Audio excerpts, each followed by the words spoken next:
States of America and to the republic for which it stands, one nation, under God, indivisible, with liberty and justice for all. Okay, Hill. Here. Mossliger. Here. Mattson. Here. Jass. Here. And Jones, Brenneman, and O'Hare are absent with notice. All right, any additions to the agenda? Motion to approve? Make a motion. One second. All in favor? Aye.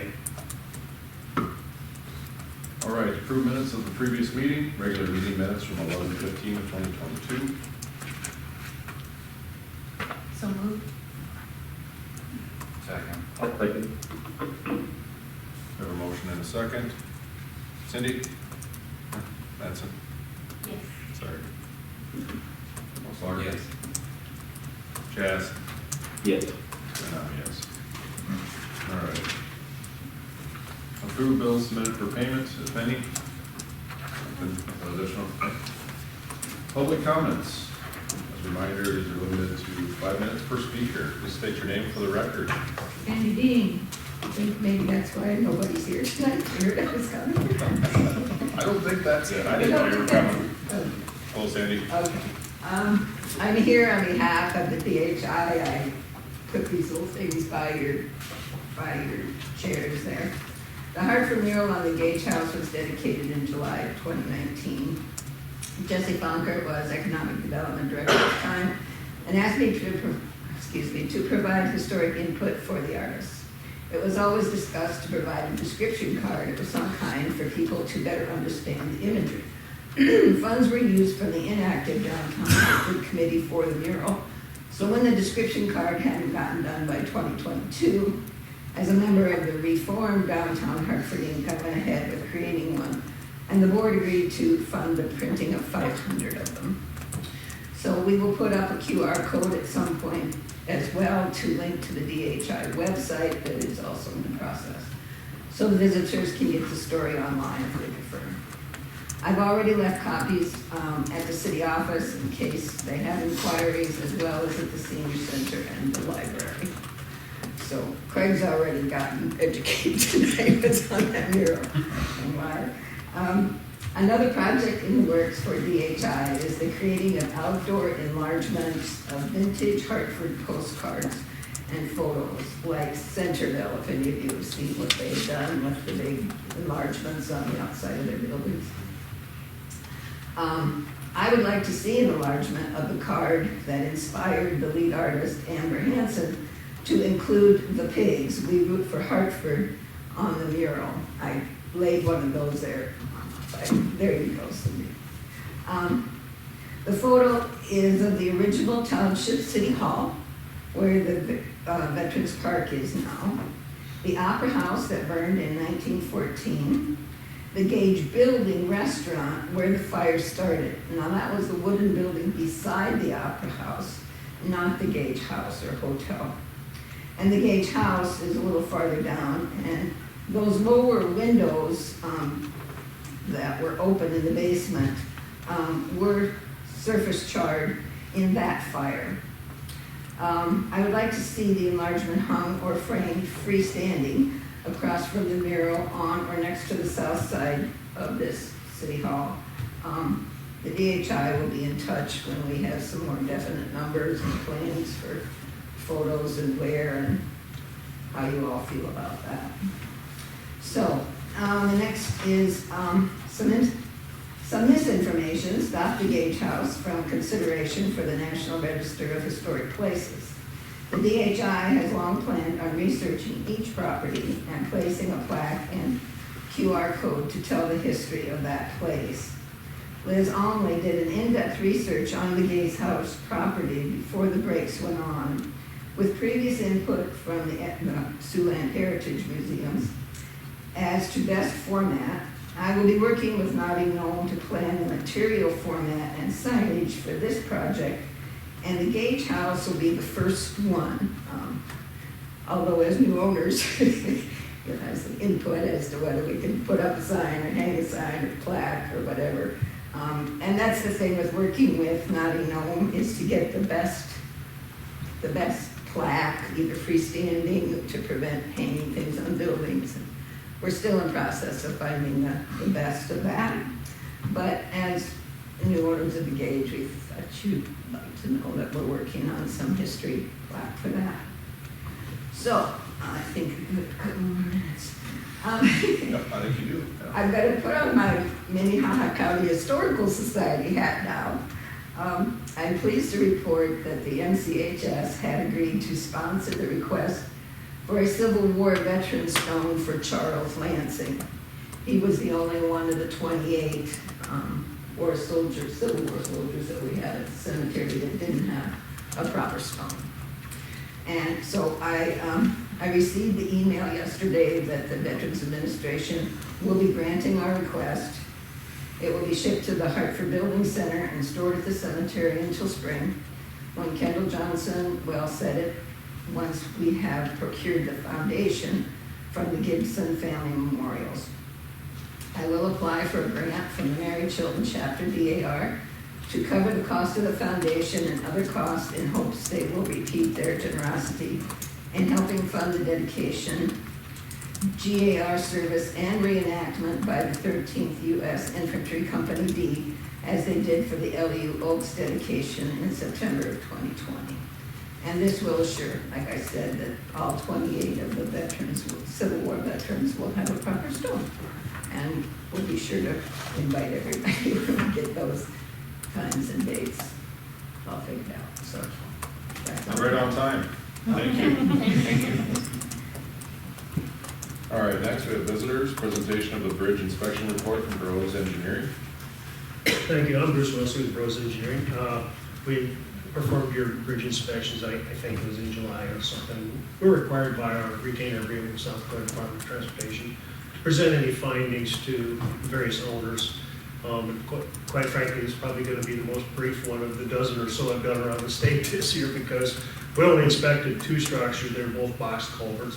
One had an NBI rating of 7, one had an NBI rating of 8. That's a really good number. 9 is a brand new structure. So one was on Western, just south of South Street, but the other's on Fader Avenue. You have 4 structures. The other 2 did not require inspection this year. We didn't even have any repair comments noted on either of the inspection reports for this year, so there's really not a lot to talk about. They're in good shape. Your other 2 structures are in good shape. We just didn't need to do them this year because they're not required every 2 years away before. So if you have any other questions, that's really all I have. I did present to Greg and to SG here our findings. So. Sounds good. Thanks for coming out. Thanks. Moving on to applications, agreements, hearings, resolutions, and ordinances. Our first renewal is of our cannabis dispensary license for Hometown Buzz LLC, doing business as Unity Road. So we have representation from them this evening. It's in our packet as far as staff recommendation. Any comments? Any motions? I'll make it just a couple. Oh, we got a DJ's approaching the podium. Jake? I'll just give you guys a few quick highlights of what we've been able to accomplish in 132 days, 7 hours, and 9 minutes of being open, if anybody's counting. So since we've been open, we've done 3,526 transactions. We've been able to help 1,129 patrons in South Dakota receive the medicine that they need. Our oldest patient was born in 1939, and our average customer age is 44 years old.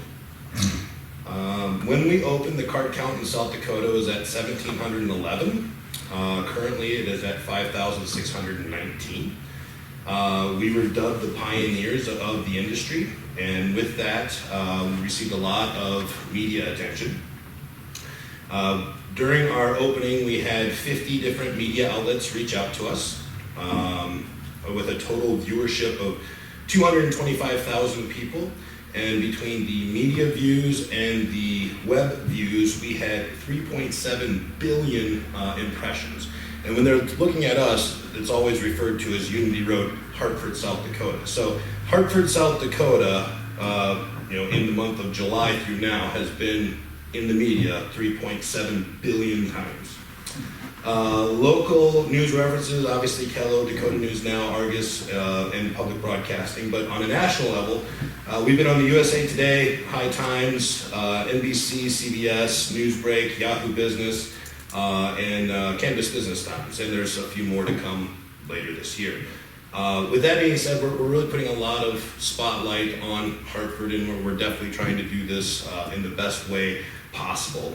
We really want to get more involved with our community. So far, since we've been open, we've been able to help in 2 local charities. We did a PTA donation for when we had our grand opening on September 24th. We raised money and donated some money to the PTA. We also helped with a local cereal drive for FCCLA. We've offered tours to police department, the fire department, local county sheriffs, and also our local community to help people get a better understanding of what we're really doing in this community.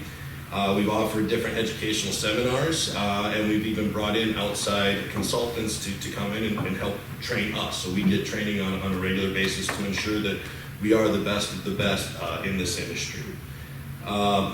So far, with all of our 3.7 billion media posts, 60% of them have been positive, 40% of them have been neutral with 0 negative press. And then currently our rating on Google is a 4.7, and we have 72 reviews, so we are the highest reviewed and rated dispensary in the state. So with that being said, it took a lot of work to become the first and most represented in the state, and we really hope to do the town and the community proud and maintain our good relationship.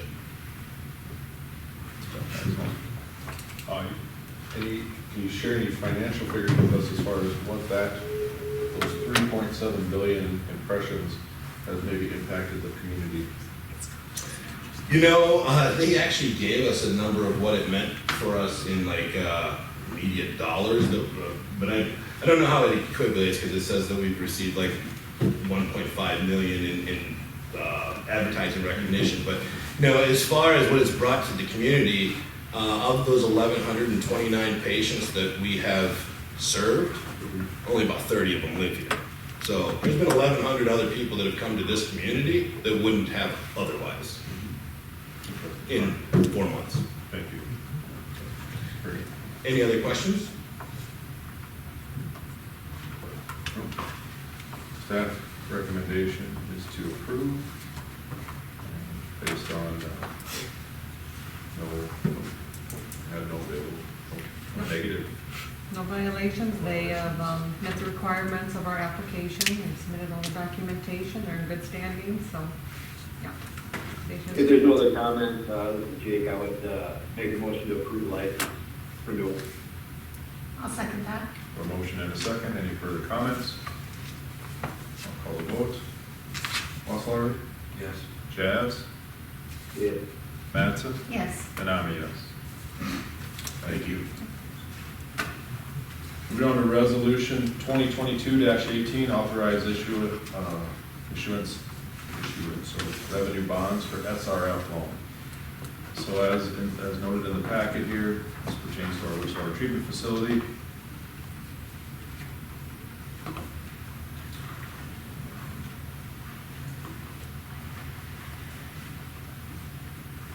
So for financing of the facility, as you know, it's just under 17 million is what we applied for with the state. We got around 8 million in grants, and that leaves just over 7 million for a loan.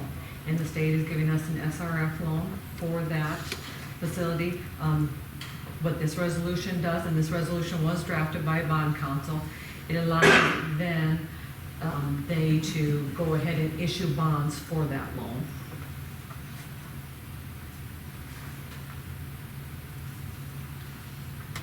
I feel like this is consistent with our previous planning. And so I would make a motion to approve resolution 2022-18, authorize issue of revenue bonds for SRF loan. Second.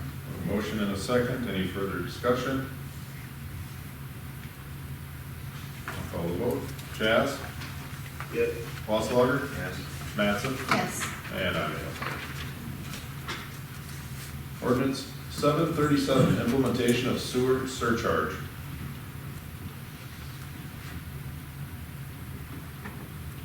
Okay. I didn't realize this wasn't already done. This is just I thought it the was implementation, right? Correct. Yeah.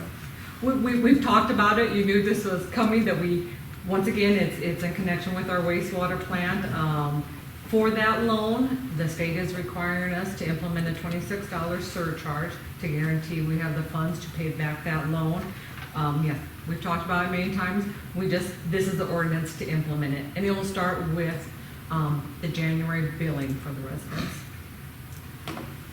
Just a little history, this is about a third of what we were initially looking at, thanks to some financing and, or some, a grant. For the grants. The grant and other means, it's been reduced to $26 per water bill or sewer bill per account, yeah. per account. Yeah, if we wouldn't have received the grants from the state that we did, it would be, I think our first figure was looking at $72 or $74. Right in there was what the surcharge was going to be, and thankfully, we got a good portion in grants for the plant, so that definitely helps out. All right, looking for a motion and a second then to approve ordinance 737. Jake? I'll second. Motion and a second, any discussion? Call the vote. Mattson? Yes. Wasslager? Yes. Chaz? Yes. And I'm a yes. Moving on to resolution 2022-19, contingency transfer for 2022. Basically, it's just helping us get the books balanced. Information is in the packet. Got some printing cost shortfalls, rentals, supplies, some day-to-day operational stuff that we need to get covered. Total contingency transfer, we're looking at $31,930. Any discussion? For a motion to approve resolution 2022-19. I'll make a motion to approve 2022-19 for the contingency transfer. Second. Second. A motion and a second. Mattson? Yes. Chaz? Yes. Wasslager? Yes. And I'm a yes. All right. Ordinance 738 deals with the supplemental appropriation for 2022. As found in the packet, we're talking about covering things for public buildings, capital expenditures for the Gage House, increase of revenue to the fire department, ambulance services, streets, and equipment, promotions. That's promotions for hometown, Christmas, debt service, ARPA funding. There's a lot in there, so. Once again, this is to correct budget, it's no transferring of funds or spending any funds, these are just budget correction. Trues up the books, so Yep. to speak, perfect, allocates where the dollars have gone, Yep, show me where the dollars are gone. perfect. Make a motion to approve ordinance Yes. 738. Sorry. We have a motion, Jake, let's wait for a second. I'll second. All right, we have a motion and a second, now, discussion? Sorry, didn't realize there was motions going on. Just a note, really, is I found this kind of hard to read and understand exactly how much is being added to each little portion of the budget. So maybe, I don't know if there'd be a better way to maybe document that in the future, but as I was reading through it prior to the meeting, I was having kind of a hard time putting it all together. That's all the discussion I had. So if I understand it correctly, we had budgeted amounts, and this trues up the budgeted amounts. It rectifies, it says this is what the actual budget Right. number is versus what we forecasted to be. Yep, so, because, as Right, you so know, I'm just wondering what the differences were on Sure. each line item. So I was wondering, I didn't know if there was an easy place to go get that, or. Oh, yeah, you'd like a reference to maybe what it was originally versus what this resolution, this ordinance is Right, making it, or truing it up to be. right, what the actual change is, or what the original amount was. Sure. Oh, yeah, I kind of put what the addition was in the staff report, but, yeah, I can show next go around what we originally started with, and, yeah, sure, I can add more detail. Thanks, I'm need a little extra help sometimes, so. No You're so problem. modest, Jake. All right. We have a motion and a second. I'll call the vote. Jazz? Yes. Wasslager? Yes. Mattson? Yes. And I'm yes. All right, moving into reports. We have our Minnehaha County Sheriff's Deputy report from Deputy Cardis. Hello, everyone. So as we're getting into the colder months, we're going to see a decline in call for service numbers, and that's what we saw this month. We saw a decrease of 55 calls, where this month we had 171 calls for service, which averaged about 5.7 calls for service. Nothing really big to notate or anything there, except for like my typos, like where I put October instead of November 2022. There's an 18 and an 8 there as I'm looking at this. I'm like, oh, great. Excuse me. I missed that. Yeah, no, yeah, so Solid that's there. work. Feel bad about that. Yeah, I know, right. A couple of things I do want to note. This coming up Saturday, we're having like a Christmas with Deputies event at the Hartford Fire Hall, where we have a committee within the sheriff's office that's the kind of like proactive, like community policing type of stuff. So we have like 43 people that we're kind of blessing this year, where we're giving gift cards to families to go to the Walmart on 60th Street North to do some little bit of shopping. Then we bring them here over to the Hartford Fire Hall, where we provide a meal for them, where the Hartford Pizza Branch is providing food, and also the Del Rapids Pizza Branch, so we bring in food for the families that are coming in this Saturday. So it's gonna be a good time. So if you see a lot of cars over at the Fire Hall, that's us. And then on December 20th, over at West Central High School, near the gym area, we're going to be doing Donuts and Deputies, first time. We're doing that over there from 8:15 to 8:45. So if you're looking for a free donut during that time, that's where we'll be. So, that's all I got. Any questions? Is that's seriously the first time you've publicly had donuts and deputies? Because Yeah. I'm pretty sure you guys have had donuts before. We've had donuts before, but I think it was your suggestion of to do donuts and deputies, and boom, December, here we are. Excellent. Wow. Thank you so much. Yeah, cool. Thank you. Moving on to our Chamber and Economic Development Director's report, Amy Farr. Thank you. Most of my information's in the packet already. However, the Chamber of Commerce held its annual business meeting on November 29th and elected 5 new officers that will begin on January 1 of 2023. They are Scott Schrader of Ace Hardware, Hartford, Nikki Stephenson, Doc Nick's Flowers and Gifts, Bridget Pliska from First Interstate Bank, Greg Olson with Golden West, and Rhonda Erickson for Midco, and they'll serve a 3-year term. And then Stacy Sieverding was appointed to a 1-year term beginning in January as well. Also in the packet, we noted that we held a ribbon cutting during Hometown Christmas for Century Square Park. It was really well attended. It was a little chilly out, but very nice recognition for not only the city, but EO Scout Gavin Gerlach. And then one last thing for the Chamber, they held their annual Hometown Christmas breakfast. It was really well attended. It was great fun. First time for me to attend, because last year I was not able to, so I'll look forward to it for next year. So great things happening there. Moving on to economic development. All of my information is in there for the most part, with the exception of a few meetings that I added throughout the week already, yesterday and today. But most notable in there is the Hartford Area Development Foundation did purchase some land northwest of Hartford. We are in the process of annexing that in and looking to further develop that. I only took one call about that, which surprised me because it was a screenshot of the Facebook post. Oh, yeah. With the big cookie. Uh-huh. Yeah. Yep. Mm-hmm. Yep. Yep. Congratulating the HADF on their purchase. Yeah, that. So, Absolutely. it's pretty cool. But otherwise, we're moving forward with lots of fun things, so Excellent, thank you, Amy. thank you. Any comments from the council? All right. Moving on to the city engineer report. Good evening, everyone. Reports in the packet, just a few items I want to touch on. Water resource recovery facility, continue to push forward on design on that.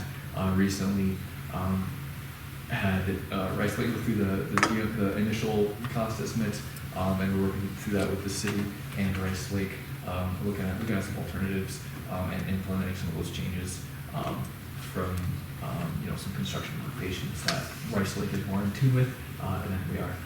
So we continue to meet weekly there and really refine that design.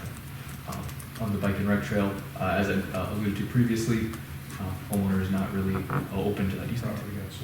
It did get sold. I got an update today that just today, Karen got a phone call that for closing, so they're going to close on the 15th. So we may be able to talk with the new owners this month. So Well, this is Plan B. We're still alternative. Yes, we're still looking at evaluating alternate routes, potentially crossing the river, crossing the creek in a cost-effective method, as opposed to like a pedestrian bridge, which I think was kind of thrown out the window initially because those are quite spendy for the grant award that was gifted to the city.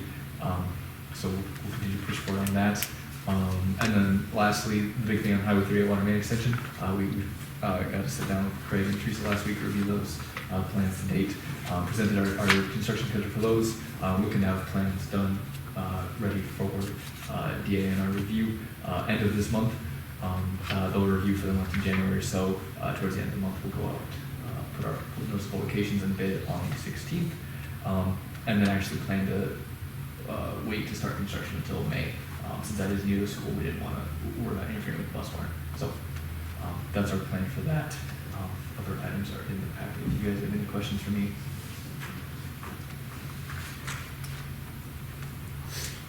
I do not. Jake, any questions for the engineer? No, sir. All right. Thank you. Thank you. All right, Public Works Superintendent Craig Wagner. I'm just going to add a couple things. The sewer extension project, I did talk to Greg Boggs with the township on the building, and they said that they were okay with the fixing of it, so that's taken care of. Then he's kind of asking about the seeding. I told him that was going to be a spring seeding, so they were all good at that. Then basically the dog park, Jeff is going to be delivering us some rocks tomorrow, so we should have that pretty much wrapped up then. That's all I got, unless anybody has anything for me. Good news, or? I got a question for Lloyd Pence, the CD. Everybody knows me, I'm Benjamin Parker. Oh, Benjamin. We had snow last week, what is the city's policy about clearing off sidewalks that the homeowners fail to clear? Do you guys handle that? That don't get cleared? That don't get cleared? Yeah, Like Sunday, I was walking back from the school during the hometown Christmas because the horse wagons were full and they were on their last run back with my kid on the wagon, versus walking. But It's typically. me and Mama had to walk complaint. out in the street because the sidewalks were covered in ice, and I did like the Scooby-Doo splits and. Yeah, it's typically complaint based. I mean, we don't go around and physically look at all the sidewalks, see which one's been shoveled, which one haven't been. So usually it's complaints by homeowners or neighbors, whatever. And then they'll get a letter. and then fine. But yeah, I was just wondering if the city did anything like on special events like that, if you guys had a policy No. or making sure that they were clear for pedestrian traffic. So, We could make a note for the code enforcer to be more observant after our next snowfall and send those letters. I was gonna say, I think it's on his radar. He was out of town though for the last 4 days, so he wasn't. yeah, no, I'm just wondering if the city had anything, for special events like we just had. We haven't We figured haven't it in the out, past, yeah. we try to keep Something to downtown. think Yeah. about how. That's all that we're even advised of like a route that the, to your point, that the horse and buggy are Not the traveling. horse and buggy, I mean, we got the parade route with their Right. special event, but I don't We remember don't seeing, get a lot of information from the hometown committee about what's going on. Sure. Usually you get like one conversation, that's usually that day, unless I contact them ahead of time to find out what's going on. So, Okay. I had a give him a call about a few things, Yeah. with they're doing fires and sure. That's something, yeah, But I- keep on the radar for next year though. Yeah, absolutely. We're definitely gonna want to have the code enforcer though go around and highlight who's got sidewalks. So he isn't sending letters to people that don't have sidewalks. That's a great point, yeah. Once a bear. Because once, yeah, you'll be sending letters out So to people that clean that would them. serve dual purpose for the council. Mattson. It would. And no sidewalks. All right. Well, thank you, Craig. Thank you, Ben. Finance officer report. Yeah, my report's in the packet, and I also provided all the meetings for next year for all 3 boards, along with my report, and I really have nothing to add unless someone's got anything for me. The last month we were looking at old information. Right, because Yeah, we didn't have. I was out of the office for Yeah. a week and the Yeah. bank statements haven't come through to reconcile for it yet. Gotcha. So this is current, Current, this is yeah. all.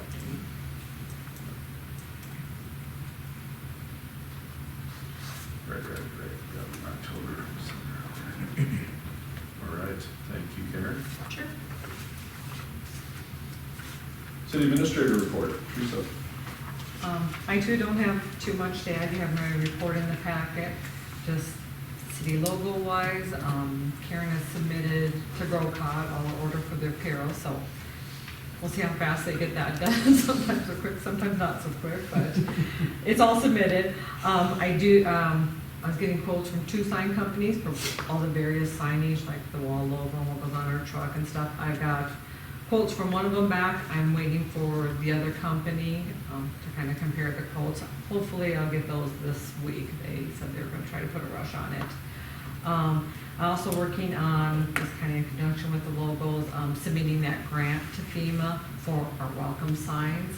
Now that I've got at least one quote, I have a dollar amount I could submit for the grant. So that should be taken care of by the end of the month. And then, of course, FEMA has their review process, which may take a while, so I'm not sure how quickly we'll hear on that, but at least it'll get submitted and we'll have a chance to get some funding for that. Otherwise, Craig and I met with members from the senior center and the library, kind of talking about the Gage House. We mentioned previously the library wants a little more space and the seniors is willing to give that, so Craig's going to work out kind of a layout and figure out, get cost estimates on that so we can kind of move forward of kind of getting that building situated for both the groups.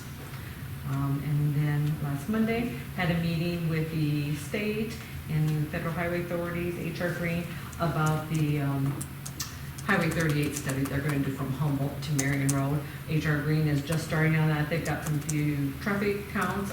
Basically just kind of wanted to have a kickoff meeting to kind of get our input on what various developments are going on, to know if we have any concerns or issues that we see where the high traffic areas and whatnot, and get that input. And there will be future public meetings on that as well as they move forward. The study isn't set to be completed until I believe it's September of this year, so it'll be a little ways. So when I get more information about future meetings, I will let you know. What are the detour signs that are laying in the ditches on Highway 38? That's gonna, I believe it's for the, they're opening up the lanes on the interstate. Okay. So they have to go through and take all those tabs off and repaint and stuff, so they're gonna shift traffic back I'm and saying forth. they're gonna detour them Yeah, through here. to get them detoured around so they can get that cleaned up safely and get it opened up for traffic. Sure, okay. Any idea when that will occur? The only reason why I kind of know a little bit about it is I seen something on Cal or whatever, a couple weeks ago or a week ago. I would say within 3 to 4 days, they should have it pretty much opened up if the weather holds, so. State's not good at communicating either. We don't ask. At least Kelvin knows what's going on. Yeah. First time for everything, now I'm so on I think it's within the 3 area days. storm chasers. Yeah, yeah. Now it sounds good. All right. Can Watch I- your local news. Can I speak to something? You're talking about the Gage House and, opening that up for the library. I guess basically what would happen would be divide it in half again like it was originally before they took out the stairs. So my only concern about that is I'm still working on trying to get Bob Yap to come after the first of the year to give us some real insight as to what could be done historically, both from an economical standpoint and from a historical standpoint. So I'd hate to see the city invest a lot of money into just doing some temporary stuff down there, when maybe with a little more thought, we could do something a little more to the future historical part of it, and at the same time, you know, get them what they need. I have no power behind that, but that would be What's the my hope. timeline for the work in the Gage House? My plans are is get over there next week and draw out the original floor plan the way it is right now, and then change some walls around and see what we gotta do for supports for taking out one of the walls by where the library's at. If we have to put a beam up in there, what, kind of see where we're at. Once we get, I'm gonna get all my numbers together first and come back to you guys and say, here's what it's gonna be looking at right now to change it, because I think we're gonna put another HVAC unit in there, heating and air conditioning. Sure. Because you're gonna have two different zones basically, and one's gonna want warmer temperatures than the other one, and vice versa. Sure. So we're gonna have to get that numbers, we're gonna have to have some electrical done in there, to get some outlets put in, and maybe change some lights around, stuff like that. So I think the earliest we'd probably even start would be middle to end of January. By the time we'd have everything together. It's very aggressive for city government, so. Yeah. I can delay it. Like March, or? I was thinking March, so I was pleasantly surprised when you said that. So. Well, But, I don't, yeah, I mean, there's a timeline for you, Sandy, so. well, and that basically tells me that time's run out, because that's gonna be a huge investment, especially when you're talking structural beams and things like that. And if you're gonna put in a wall that may or may not be where the original, I mean, I could see, do you have original floor plans? So that if you do put up a wall, it could at some point be used as something that would be in Do not, all conjunction? I'm going off is the support beams that are in the center, because them are, it looks like there's original like a 4x4 or 5x that have been put in there, and that's right down that center, where you go down the basement, you're right on that center wall for support. So I'm thinking that's where that used to be at, is right where that support Well, is. the stairway was right in Yeah, the middle that's of off- that, or that's I off think to it's the off the side, yeah.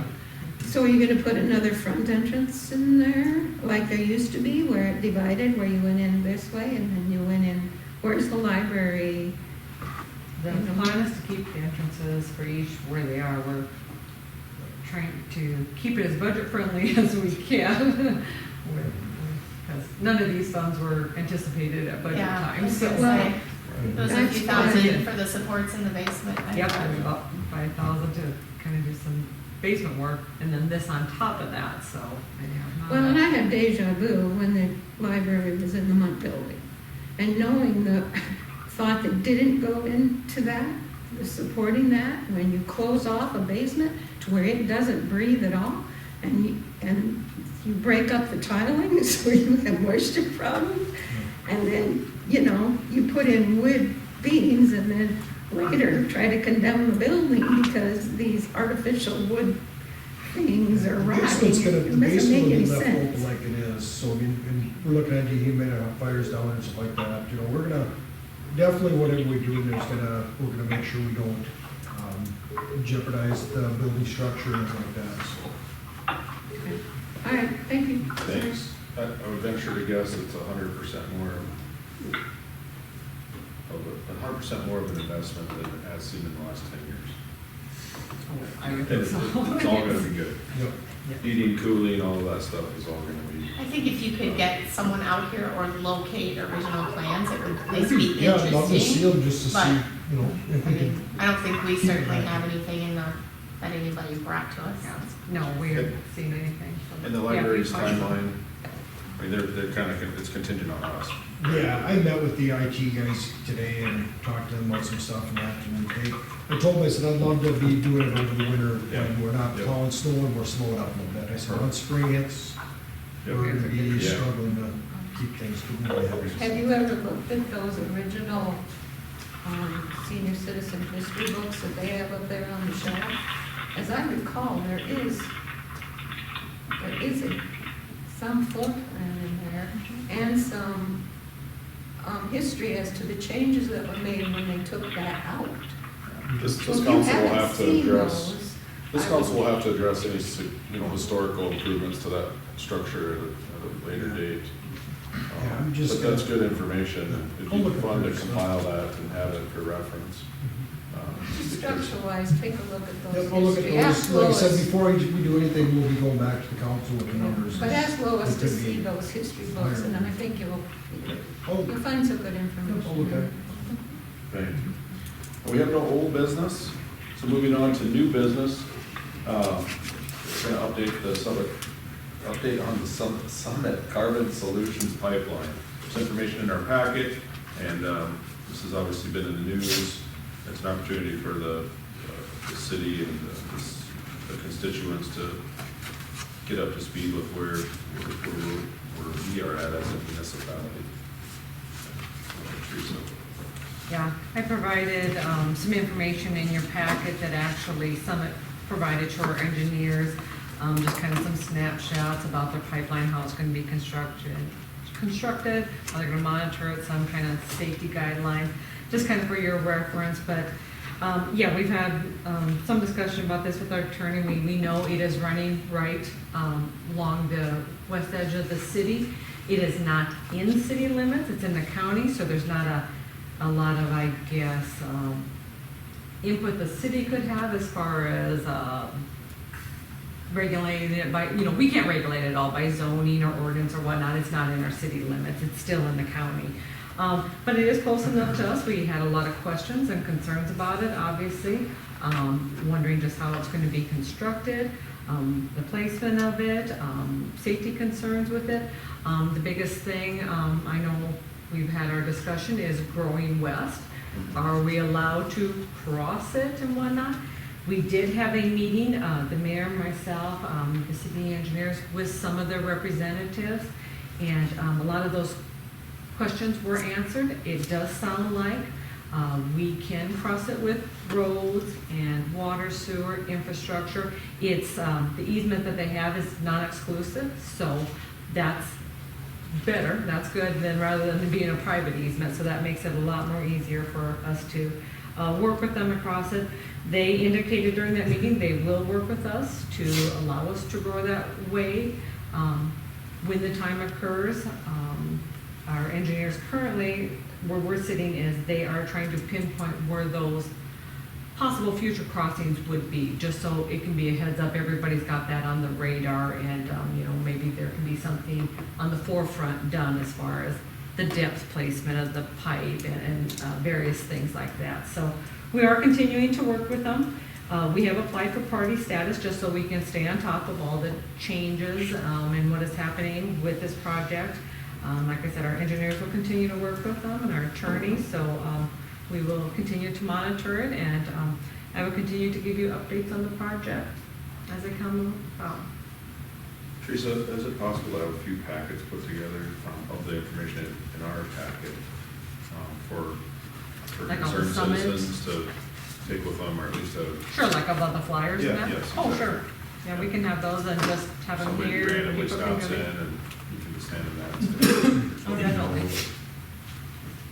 Yep, we sure can, so, and these packets, they, are online, our website, so Yeah. they could get them that way. But if Perfect. somebody wants to come in and just grab some information, we sure can give that to them. Thank you. I appreciate the summary of kind of, documenting the processes that we've been through over the last several months to try to stay on top of that and represent our interests in the city, so thank you for doing that.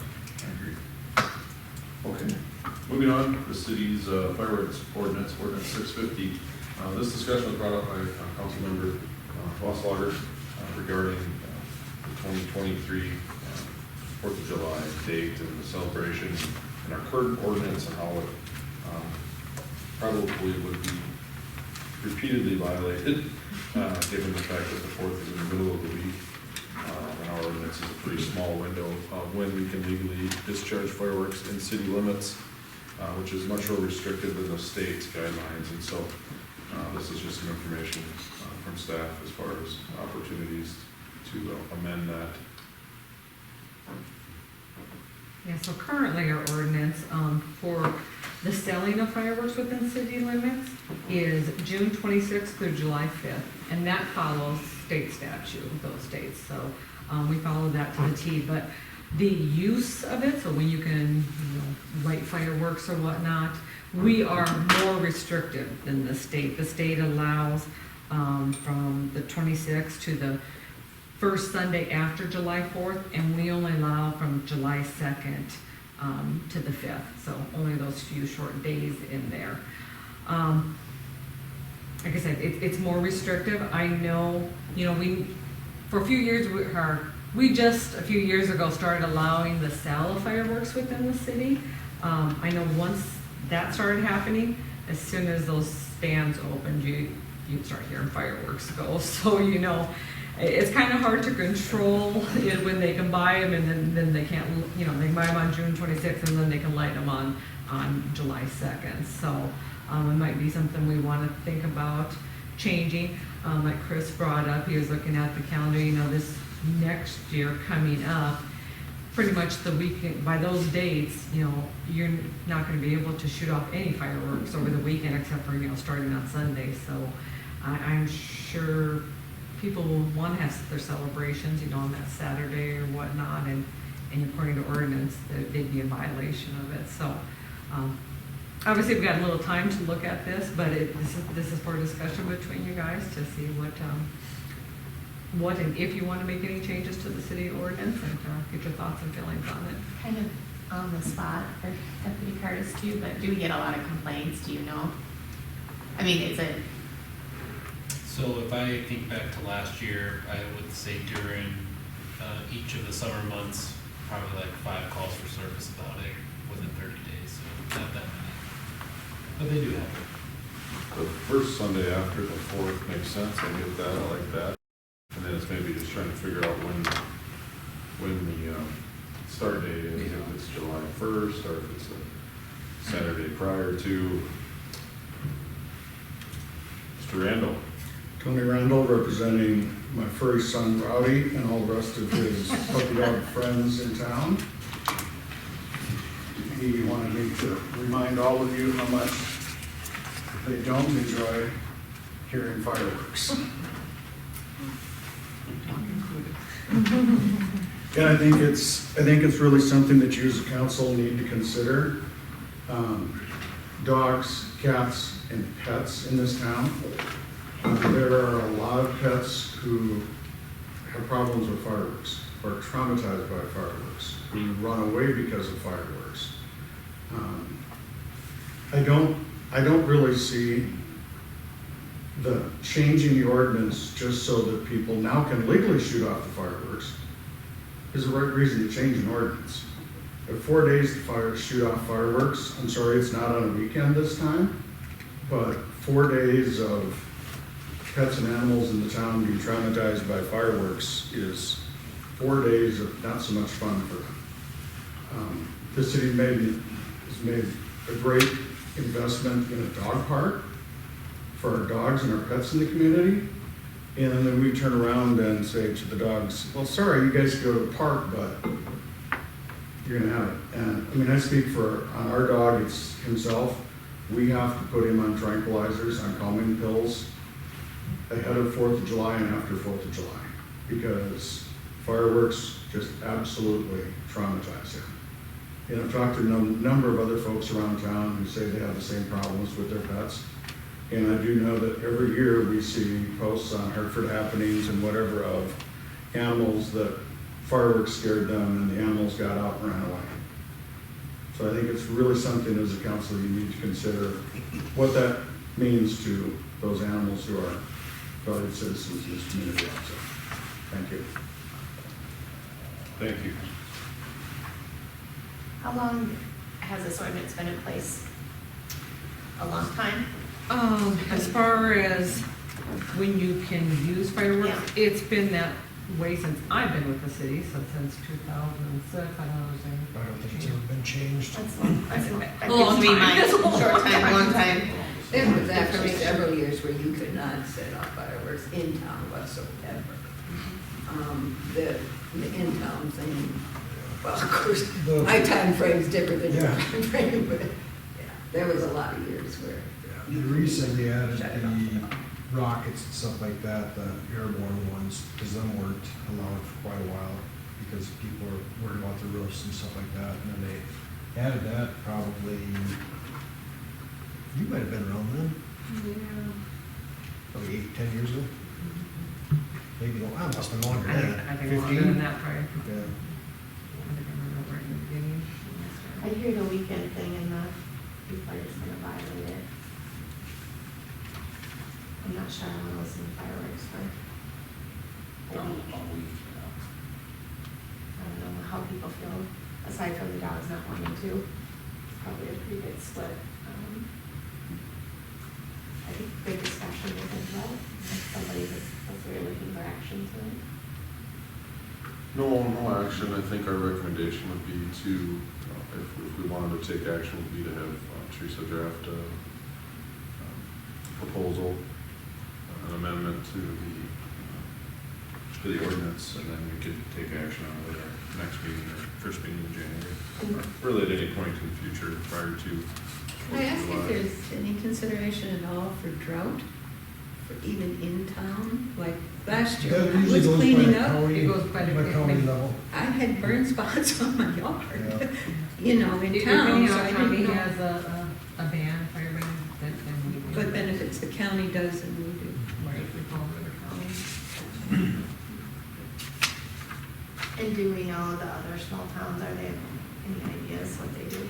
No, and that's something too, I can research that and look into it, except there's time before July comes, so I mean, I can get some more information and we can bring this up for discussion again if you want some more information such as Teresa, that. can you put it on our agenda for the first meeting in January? Yep.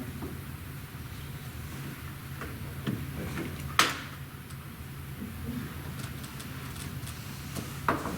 Yeah, I just noticed it.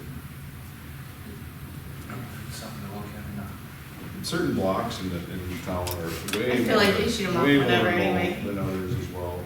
And people just don't complain. This is the first year since I moved to Part T that they didn't do fireworks out there, so. That's 16.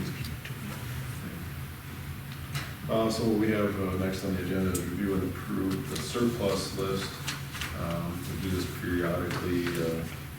Obviously, the staff recommendation is to approve these items as they deem them not necessary for the daily function or no longer viable.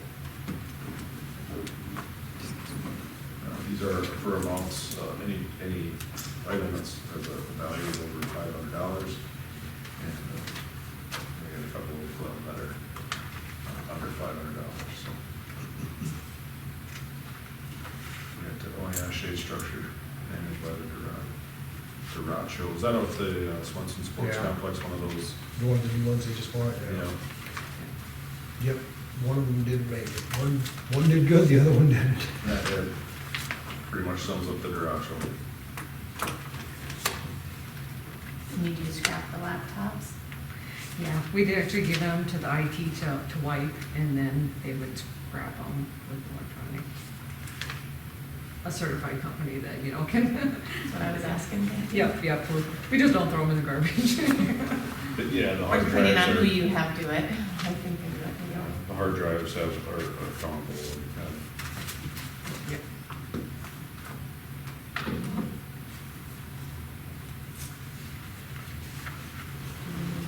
Do make a motion to approve the surplus list. I'll make a motion to approve the surplus list as provided. We have a motion, do we have a second? I'll second. Motion second, any further discussion? Wasslager? Yes. Bass? Yes. Mattson? Yes. And I'm yes. Review approved park and rec board recommendations, so that board's been putting some work in and they have some revenue. Where they spent some, Yep, so the Park and Rec Board does some does still have some unallocated funds in their budget for this year. At our last meeting, we talked about there's a slight shortfall in the budget on the dog park, as mainly due for additional trees we put in and some of the fencing. So they are recommending to use that shortfall, or to use their funds to, make up that shortfall, which is $440.66. And then for the balance of the unallocated funds, they'd like to have the city purchase materials for a shade structure to be built in 2023 for the dog park. We do have money in our budget for that, but this will just kind of put it a little bit ahead. While materials are still hopefully cheaper, you know how things go up, so. And then the last thing is that the recommendations we talked about, we are bringing water out past the dog park with our Highway 38 water extension project. We've already put that in plans and talked about it. They would like the council to approve, when those lines come up to the dog park, they would like 2 water hydrants, kind of the pole type, or the handle ones there. We put 1 in each dog park so they can have water for that. Your basic farmyard hydrant. Yep, farmer hydrant. Yeah. And that'd be part of the design plans. Yeah, they're, I think they're already in one. Already in- Yeah, So, so Really nothing. it's just officially. Just making sure that they had addressed it. Yep, exactly. Okay. All right. So a motion to approve recommendations of park board's expenditures. So moved. Second. And second, further discussion? Jazz? Yes. Mattson? Yes. Wasslerger? Yes. And I'm a yes. All right, that concludes our regular agenda items. We need to move to executive session for, I do not have anything to tell all right, we entertain a motion to adjourn. you. So moved. Second. All in favor? Aye. Aye. Opposed? Motion carries. Time.